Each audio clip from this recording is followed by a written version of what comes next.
పల్నాడు జిల్లా చిలకలూరుపేటలో TDP MLA అభ్యర్థి మాజీ మంత్రి ప్రతిపాటి పుల్లారావు సతీమణి వెంకటకుమారి ప్రచారం నిర్వహించారు. ప్రజల నుంచి అశేష స్పందన వస్తుందని, ప్రజలు మార్పు కోరుకుంటున్నారని తెలిపారామె. తన భర్త పుల్లారావు భారీ మెజార్టీతో గెలవబోతున్నారని ధీమా వ్యక్తం చేశారు వెంకటకుమారి. వైసీపీ ప్రభుత్వంలో ప్రజలు విసిగి వేసారిపోయారని, కూటమి ప్రభుత్వాన్ని ప్రజలు కోరుకుంటున్నారన్నారు. ప్రచారంలో ప్రజలు అడుగడుగున బ్రహ్మరథం పడుతున్నారని, చిలకలూరుపేటను అభివృద్ధి పథంలో తీసుకెళ్తామని హామీ ఇచ్చారామె.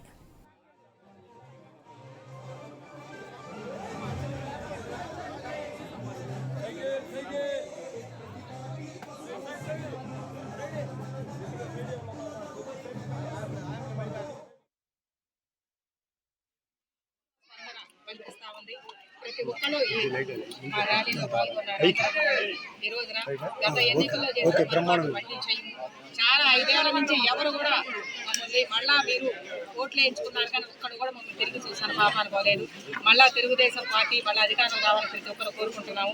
పుల్లారావు గారు అయితే గెలిస్తేనే చిలకలూరుపేట అభివృద్ధి చెందుతుంది. ఎవరు కూడా అభివృద్ధి చేయడం లేదు. వస్తున్నారు, ఓట్లు అడుగుతున్నారు, మళ్ళీ వాళ్ళ ఓట్లు వేయించుకొని వెళ్ళిపోతున్నారు. మా గోడు ఎప్పుడు పట్టించుకోవట్లేదు. ఎక్కడ చూసినా రోడ్లు కాలువలు కానీ వాళ్ళు వేసినయే ఉన్నారు, పుల్లారావు గారు వేసినయే ఉన్నవి. వాళ్ళు ఎవరు అభివృద్ధి చేయలేదు అంటున్నారు. 5 సంవత్సరాలు అనుకున్నా కానీ ఎన్నో ఏళ్ళు 10 ఏళ్ళు చిలకలూరుపేట అభివృద్ధి వెనకపోయింది.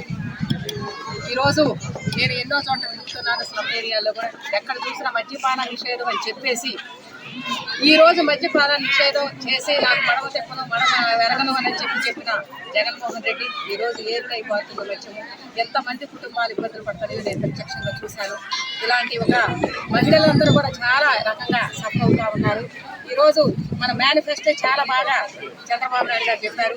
అలాగే ప్రతి ఒక్క ఇంటికి 3 సిలిండర్లు, అలాగే ఉచిత బస్సు ప్రయాణము, అలాగే అన్ని కార్యక్రమాలు కూడా మహిళలకి సంతోషపరిచే విధంగా లేదంటే ఆనందపరిచే విధంగా అన్ని కార్యక్రమాలు ఈ రోజు రూపొందించడం జరిగింది.